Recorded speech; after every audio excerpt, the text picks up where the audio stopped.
Hello friends, क्या हाल है? बढ़िया। मैं Lokesh Solanki and welcome to all of you to our beautiful सा चैनल फिजिक्स लवर। आज हम बात करेंगे इलेक्ट्रिक फ्लक्स की। इलेक्ट्रिक फ्लक्स क्या होता है एंड इलेक्ट्रिक फ्लक्स के थ्रू जो लाइंस निकलती है, इलेक्ट्रिक फील्ड लाइंस, वो कैसी होती है, इसके क्या एप्लीकेशंस है। जब किसी एरिया से इलेक्ट्रिक फील्ड लाइंस पास हो रही है तो उसकी वैल्यू कितनी होगी। Today will discuss electric flux. Okay, तो हम स्टार्ट करते हैं। आप सभी रेडी हैं? चलें। इलेक्ट्रिक फ्लक्स,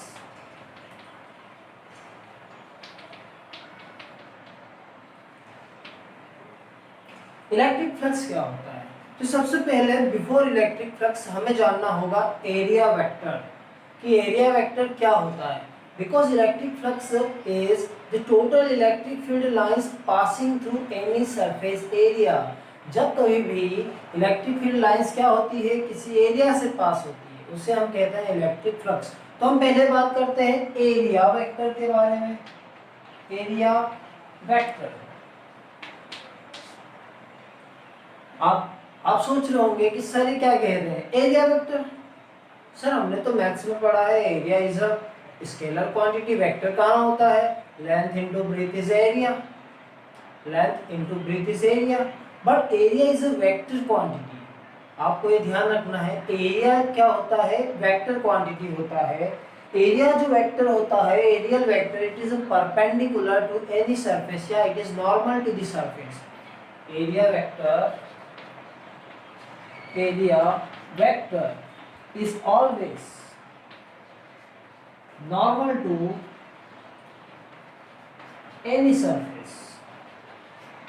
ये किसी भी सरफेस से क्या होता है? नॉर्मली होता है, परपेंडिकुलर होता है। मीन्स हम कहें ये आपकी एक सरफेस है, ओके, ये 3D में है, तो एरिया वेक्टर कैसा होगा? इस डायरेक्शन में होगा। This is the area vector. Okay, जैसे आप कहें आपका ये प्लेन है, एक एक्स एक्सिस में है और एक वाई एक्सिस में। This is a plane. Okay, so और आपके पास क्या है? यहाँ पर एक रेक्टेंगल है, इसकी लेंथ एल है, ब्रेथ बी है, ठीक है। तो इसका एरिया वेक्टर क्या होगा सर? इसका एरिया वेक्टर क्या होगा? परपेंडिकुलर होगा प्लेन ऑफ द पेपर। इसका एरिया वेक्टर क्या होगा? परपेंडिकुलर होगा plane of the paper, means बाहर की डायरेक्शन में, जेड डायरेक्शन में। इसका एरिया वेक्टर क्या होगा? देखो एक्स वाई, तो इसका एरिया वेक्टर या तो के हो सकता है या फिर हो सकता है माइनस के। Both are possibilities are here, दोनों पॉसिबिलिटीज है। बट ये क्या होना चाहिए? परपेंडिकुलर होना चाहिए, means plane of the paper, ये इससे बाहर होगा जेड डायरेक्शन में। ओके,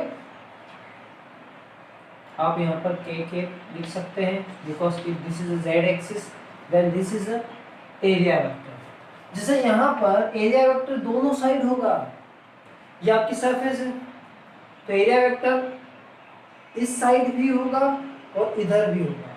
मीन्स दिस साइड हम अगर माने एरिया वेक्टर ये डायरेक्शन में होगा और लेफ्ट साइड लेफ्ट डायरेक्शन में होगा। Means area vector is always perpendicular या normal to the surface. Means यहाँ से हम ये भी कह सकते हैं एरिया वेक्टर इस डायरेक्शन में भी होगा। ये क्या है? एरिया वेक्टर है, ठीक है, area vector. So area vector क्या होता है? Always perpendicular to the surface. So you have to remember this point which is very very useful for the electric flux. Electric flux में ये बहुत जरूरी है, आपको एरिया वेक्टर पता होना चाहिए। व्हाई इट इज नीडेड, हम बात करेंगे इलेक्ट्रिक फ्लक्स में। तो आपको समझ में आ गया एरिया वेक्टर क्या होता है? Perpendicular to any surface. जैसे हम एक स्फीयर की बात करें, ठीक है, या हम एक सर्कल की बात करते हैं, तो सर्कल से एरिया वेक्टर क्या होगा? ये नॉर्मल होगा, ठीक है। Area vector is always normal to the surface, ठीक है। ये हो गया आपका एरिया वेक्टर। आपके पास कोई सा क्यूब है, दिस इज अ क्यूब, उस कंडीशन में एरिया वेक्टर क्या होगा? ठीक है, मान लेते हैं ये फर्स्ट सरफेस है, इस सरफेस से एरिया वेक्टर क्या होगा, इस डायरेक्शन में होगा। इस सरफेस से ये जो सरफेस दिख रही है आपको, एरिया वेक्टर क्या होगा, इस डायरेक्शन में होगा। ये जो सरफेस दिख रही है, इससे एरिया वेक्टर इस डायरेक्शन में होगा। ये जो डाउनवर्ड सरफेस आपको दिख रही है, जो नीचे साइड दिख रही है, इस डायरेक्शन में, डाउनवर्ड डायरेक्शन में, ये वाली, इसका एरिया वेक्टर क्या होगा, इस डायरेक्शन में होगा।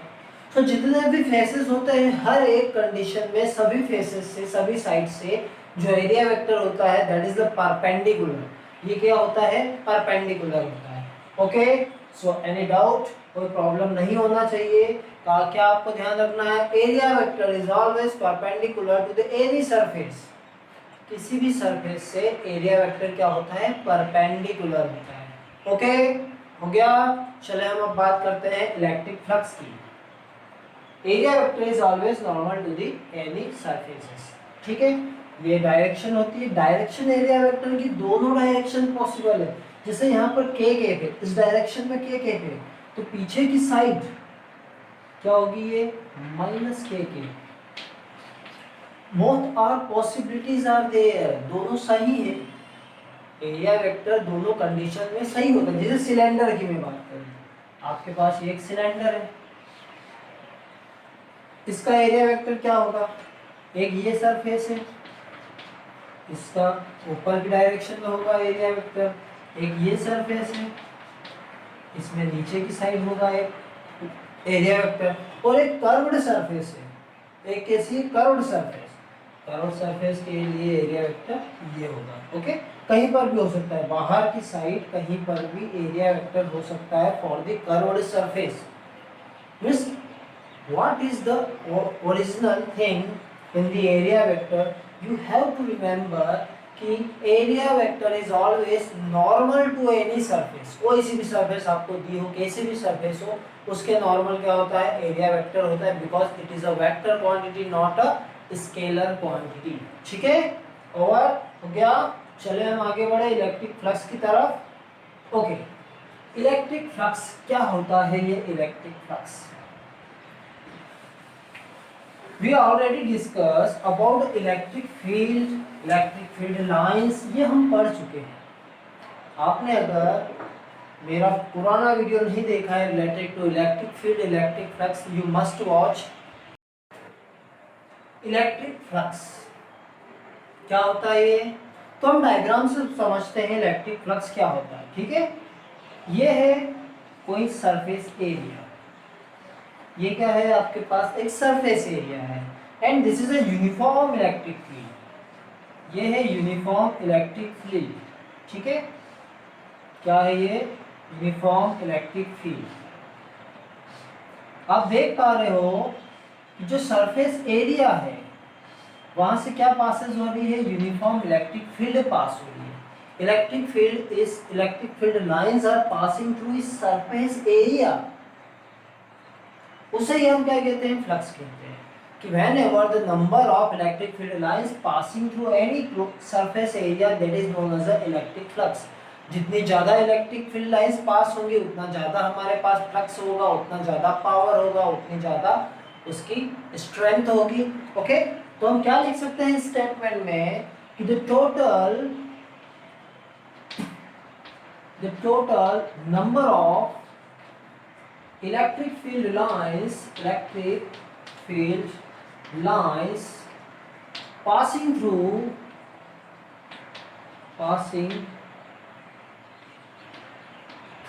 perpendicular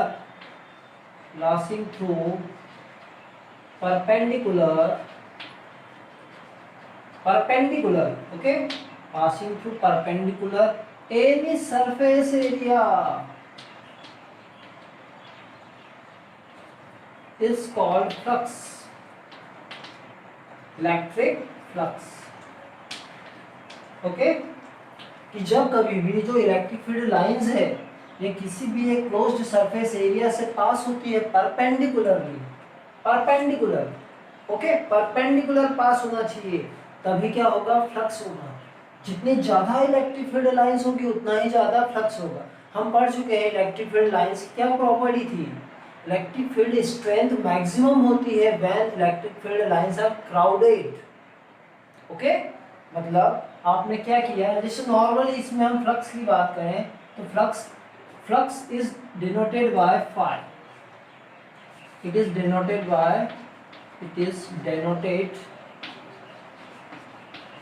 फाई, इसे हम जनरली फाई से डिनोट करते हैं। ठीक है, यहाँ पे आपसे पूछ लिया कि what is a flux, flux कितना है, तो आप देख रहे हो 1 2 3 4 5 लाइंस पास हो रही है, तो इसका फ्लक्स क्या हो जाएगा, 5 हो जाएगा। ओके, अब आपने क्या किया, number of electric field lines increase हो गई, number of electric field lines क्या हो गई, इंक्रीज हो गई, तो आपका फ्लक्स क्या हो जाएगा, चेंज हो जाएगा। इस कंडीशन में जो फ्लक्स है वो क्या हो जाएगा, हमारा चेंज हो जाएगा। Okay, so each and every condition, जितनी भी इलेक्ट्रिक फील्ड लाइंस परपेंडिकुलर पास हो रही है किसी भी एक्सपोज्ड सरफेस एरिया से, उसे ही हम कहते हैं फ्लक्स कहते हैं। ठीक है, इलेक्ट्रिक फील्ड स्ट्रेंथ के बढ़ने से आपका फ्लक्स भी बढ़ गया है। अब फ्लक्स कितना हो गया है, 1 2 3 4 5 6 7 8 9। इस सरफेस एरिया से कितनी लाइंस पास हो रही है, ओनली 9 लाइंस पास हो रही है, तो फ्लक्स कितना हुआ आपका, 9 हुआ। ओके, ये हो गया। अब आपने एरिया बढ़ा दिया, फ्लक्स कैसे बढ़ सकता है, how to increase the flux, electric field strength बढ़ा दो फ्लक्स बढ़ जाएगा, और एरिया बढ़ा दो, एरिया बढ़ने से भी क्या होता है, फ्लक्स बढ़ जाता है। तो हम क्या कह सकते हैं कि जो फ्लक्स होता है ये डायरेक्टली प्रोपोर्शनल होता है इलेक्ट्रिक फील्ड के, और जो फ्लक्स होता है ये डायरेक्टली प्रोपोर्शनल होता है एरिया के। फ्लक्स, इलेक्ट्रिक फील्ड आप बढ़ाओगे तो फ्लक्स बढ़ेगा, एरिया वेक्टर बढ़ाओगे तो फ्लक्स बढ़ जाएगा। ठीक है, कैसे, जैसे आपका अब ये एरिया ये हो गया, एरिया क्या हो गया, बढ़ गया। ठीक है, दिस इज एरिया, आपने एरिया बढ़ा दिया तो उस कंडीशन में क्या हो गया, अब जो इलेक्ट्रिक फील्ड लाइंस है वो बहुत सारी पास हो रही है, 1 2 3 4 5 6 7 8 9 10 11, ये टोटल इलेक्ट्रिक फील्ड लाइंस पास हो रही है इस सरफेस एरिया से, तो फ्लक्स क्या हो गया, 11 हो गया। कहने का मीनिंग है कि फ्लक्स इलेक्ट्रिक फील्ड के प्रोपोर्शनल है, फ्लक्स एरिया वेक्टर के प्रोपोर्शनल है। तो एक्चुअली में फ्लक्स होता क्या है, E इंटू ए, और इनका क्या होता है, डॉट प्रोडक्ट, क्या होता है, dot product of electric field and the area vector is known as the electric flux. Dot product of electric field and area vector is known as the electric flux, because electric field एक vector quantity है और area vector एक vector quantity है, दोनों का जो dot product होता है वो स्केलर क्वांटिटी होता है। यह आ जाएगा flux is equal to E dot A, और इसे हम कैसे लिखेंगे, ई ए कॉस थीटा, जहां भी डॉट प्रोडक्ट होता है तो उसे हम क्या कहते हैं, ई ए कॉस थीटा। तो हमारे पास क्या आ जाएगा, ई ए कॉस थीटा। अब हम देखें जो इलेक्ट्रिक फील्ड है और एरिया वेक्टर है तो इसकी क्वांटिटी क्या होगी, एसआई यूनिट क्या हो सकती है, इलेक्ट्रिक फील्ड की एसआई यूनिट होती है, आपको पता है न्यूटन पर कॉलम होती है। ठीक है, ये आ जाएगी न्यूटन पर कॉलम, और एरिया वेक्टर की जो क्वांटिटी होती है वो मीटर स्क्वायर होती है। तो फ्लक्स की जो क्वांटिटी हो जाएगी, एसआई यूनिट हो जाएगी, वो हो जाएगी न्यूटन पर कॉलम मीटर स्क्वायर। ठीक है, ये क्या आ गई आपके पास, न्यूटन पर coulomb into metre square, that is the SI unit. Okay, so flux क्या है, the total number of electric field lines passing through any surface area perpendicular is known as a electric flux. जब भी perpendicular lines पास होती है किसी भी closed surface area से, that is known as electric flux. इसका जो फॉर्मूला होता है, phi is equal to E dot ए, ये cos theta, phi is equal to n upon c newton पर कॉलम मीटर स्क्वायर। ठीक है, अब आपके माइंड में क्वेश्चन आ रहा होगा, सर ये cos थीटा ही क्यों लिया, हम ये sin थीटा क्यों नहीं ले सकते हैं। ठीक है, इसलिए नहीं ले सकते हैं, देखो इसका हम रीजन हम देखें कि सपोज, ठीक है, ये आपकी इलेक्ट्रिक फील्ड है और आपका एरिया वेक्टर क्या है, ये है आपका, ये क्या है, एरिया वेक्टर है। हम कह रहे हैं phi is equal to maximum number of lines passing through any closed surface, sorry any surface area। अब यहाँ से तो कोई भी इलेक्ट्रिक फील्ड लाइंस पास नहीं, ये ऐसी है, इलेक्ट्रिक फील्ड भी ऐसे जा रही है, there is no electric field lines passing through surface area. जब इलेक्ट्रिक फील्ड से, जब एनी सरफेस एरिया से इलेक्ट्रिक फील्ड लाइंस पास ही नहीं होगी तो फ्लक्स ही नहीं होगा, क्योंकि इसका एरिया वेक्टर क्या है, परपेंडिकुलर ये है, और इलेक्ट्रिक फील्ड क्या है, इस डायरेक्शन में, दोनों के बीच 90 डिग्री का एंगल बन गया, तो कोई फ्लक्स नहीं होगा, there is no flux. Okay, so you have to always remember कि जो फ्लक्स होता है phi is equal to E dot A, E A cos theta जिसे हम कहते हैं, यही होता है फ्लक्स। ओके, आ गया, चले आगे बढ़े। तो ये क्या था, इलेक्ट्रिक फ्लक्स था, total number of lines passing through any closed surface area. ठीक है, चलो तो क्या आया हमारा formula, E A cos theta, क्या आया हमारे पास, flux phi is equal to E A cos theta. आपका फ्लक्स मैक्सिमम कब होगा, if theta is equal to 0 degree, तो कॉस 0 क्या होता है, 1 होता है, इसका मतलब फ्लक्स जो है मैक्सिमम होगा।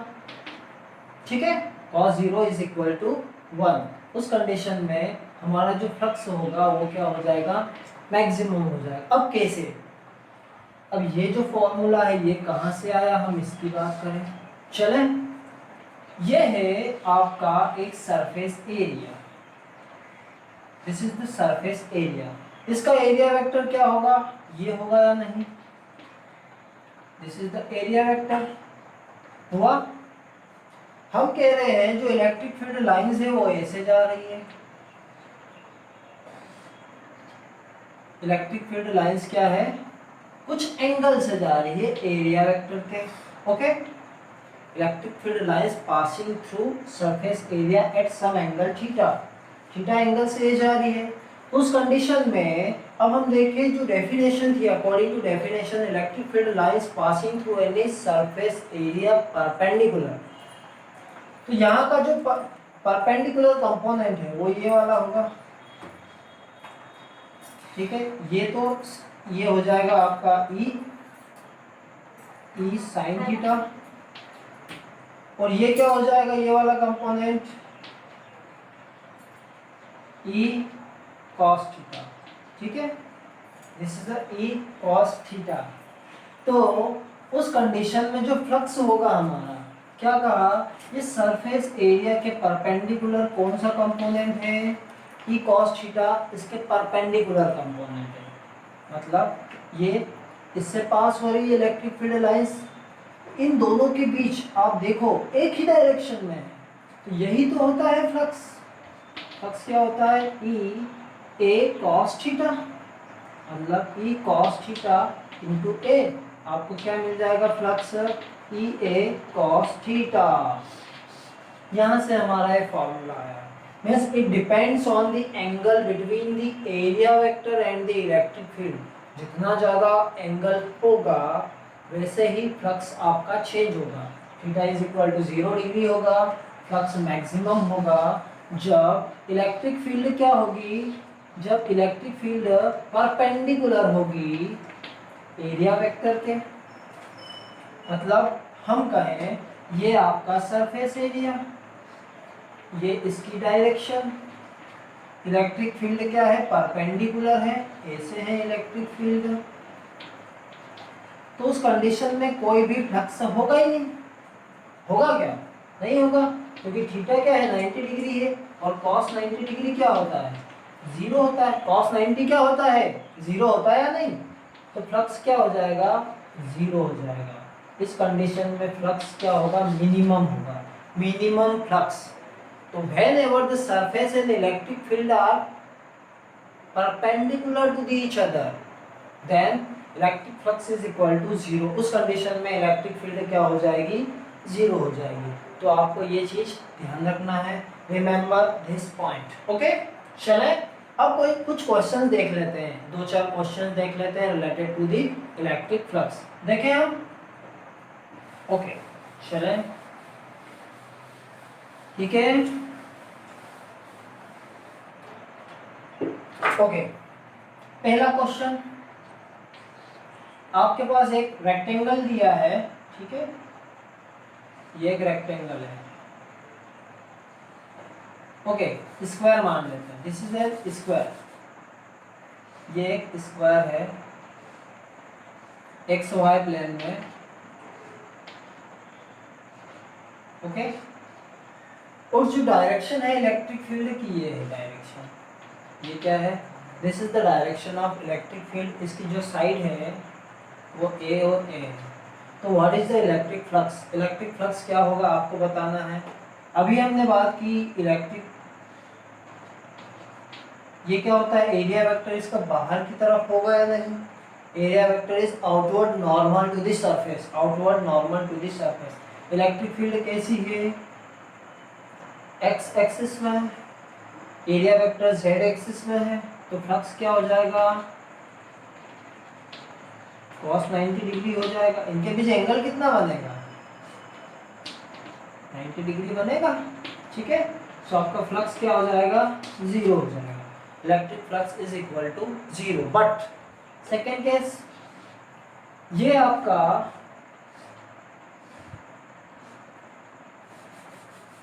ये है आपका स्क्वायर, ठीक है, ए साइड, इसकी साइड ए है, ओके। और this is the direction of electric field, ये इलेक्ट्रिक फील्ड की डायरेक्शन है। आपसे पूछा है what is the total flux, flux कितना होगा, इलेक्ट्रिक फील्ड यूनिफॉर्म डायरेक्शन में, ठीक है। तो आप देखें अगर ध्यान से, ये हो जाएगा इसके लिए एरिया वेक्टर, इस डायरेक्शन में क्या होगा, एरिया वेक्टर होगा। एरिया क्या होता है स्क्वायर का, एरिया होता है ए स्क्वायर, होता है या नहीं, होता है। इलेक्ट्रिक फील्ड की डायरेक्शन सेम है, ई A cos, E A cos तो 0 डिग्री होगा, देखो इलेक्ट्रिक फील्ड एरिया वेक्टर दोनों सेम डायरेक्शन में है, तो ये आ जाएगा ई ए, ये आ जाएगा ई ए स्क्वायर, ठीक है। इस डायरेक्शन में एक्स डायरेक्शन में है, मान ले आई के, ओके, ये पॉजिटिव है। अब इस डायरेक्शन में भी तो एरिया वेक्टर होगा या नहीं, एक सरफेस है, इस डायरेक्शन में भी एरिया वेक्टर, इस डायरेक्शन में भी एरिया वेक्टर होगा। इलेक्ट्रिक फील्ड की डायरेक्शन और एरिया वेक्टर की डायरेक्शन क्या है, दोनों अपोजिट है, तो यहाँ पर 180 डिग्री का साइन आ जाएगा, एंगल कितना आएगा, ये cos 180 डिग्री, तो ये आ जाएगा माइनस ये, उस कंडीशन में आपको मिल जाएगा ई ए स्क्वायर। तो टोटल फ्लक्स क्या हो जाएगा, जीरो हो जाएगा, टोटल फ्लक्स क्या हो जाएगा, जीरो हो जाएगा, ओके। जब एक ही डायरेक्शन में बात हो, एरिया वेक्टर इस साइड भी होगा, तो इलेक्ट्रिक फ्लक्स क्या आ जाएगा, नेगेटिव, इस डायरेक्शन में इलेक्ट्रिक फ्लक्स क्या आ जाएगा, पॉजिटिव आ जाएगा, तो फ्लक्स हो जाएगा जीरो, ठीक है। लिख लिया, आगे बढ़े, एक और क्वेश्चन देखते हैं, चले क्वेश्चन देखा जाए, ठीक है। एक क्वेश्चन ये है, अब हमारे पास एक स्फीयर दे दिया है, ठीक है,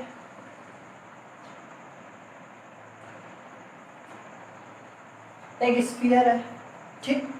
अब आप मानो ये कंटिन्यूस चार्ज डिस्ट्रीब्यूशन की यहाँ पर बात होगी, तो इसका एक छोटा सा डीएल एलिमेंट ले लिया जाए, जिसका एरिया वेक्टर क्या है, डी है, ये छोटा सा क्या है, डीएल वेक्टर है, इसका एलिमेंट क्या है, डी है, और यहाँ पर एक चार्ज रखा है, चार्ज के थ्रू इलेक्ट्रिक फील्ड भी इसी डायरेक्शन में होती है या नहीं, ये इसकी इलेक्ट्रिक फील्ड की डायरेक्शन है, ठीक है। तो ऐसा चार्ज है आपके पास जो कि क्या है, सेंटर पर रखा हुआ है, तो उससे इलेक्ट्रिक फील्ड आउटवर्ड नॉर्मल होती है, ओके। एरिया वेक्टर भी क्या होता है, नॉर्मल होता है, नॉर्मल टू द सरफेस। तो अगर फ्लक्स की बात की जाए, तो फ्लक्स आपका इस कंडीशन में ये चेंज हो जाएगा, जो टोटल फ्लक्स होगा ये क्या होगा, E dot D A, D A D A D A D A D A D A D A D A, तो ये आ जाएगा आपका डी फाई, यहाँ के लिए D phi is equal to E D A cos theta, E D A cos theta, cos theta क्या हो जाएगा आपका, cos is equal to 0 degree, ठीक है। क्यों होगा जीरो, दोनों एक ही डायरेक्शन में पैरेलल है, सो ये आ जाएगा डी फाई। इसके लिए D phi E D A, यहाँ पे ई डी ए, यहाँ पे ई डी ए। तो हर एक कंडीशन में आपको क्या मिल रहा है कि अगर आप छोटे छोटे एलिमेंट्स को जोड़ दें तो आपको टोटल फ्लक्स मिल जाएगा, मिलेगा या नहीं। तो टोटल फ्लक्स कितना होगा, टोटल फ्लक्स हो जाएगा phi is equal to integration of E D A, integration of E D A. ठीक है, आप इसे जनरली ये भी लिख सकते हैं E dot D A. Okay, so you have to remember when the surface is continuous surface, okay, उस कंडीशन में जो फ्लक्स होगा phi is equal to integration of E dot D A, जिसे हम कहेंगे E D A cos theta, E D A cos theta. क्योंकि कहीं कहीं पर हमें ऐसी सरफेसेस दी होंगी जहां पर हमें इंटीग्रेशन करना होगा। ओके, ओवर, सो लिख लें इसे।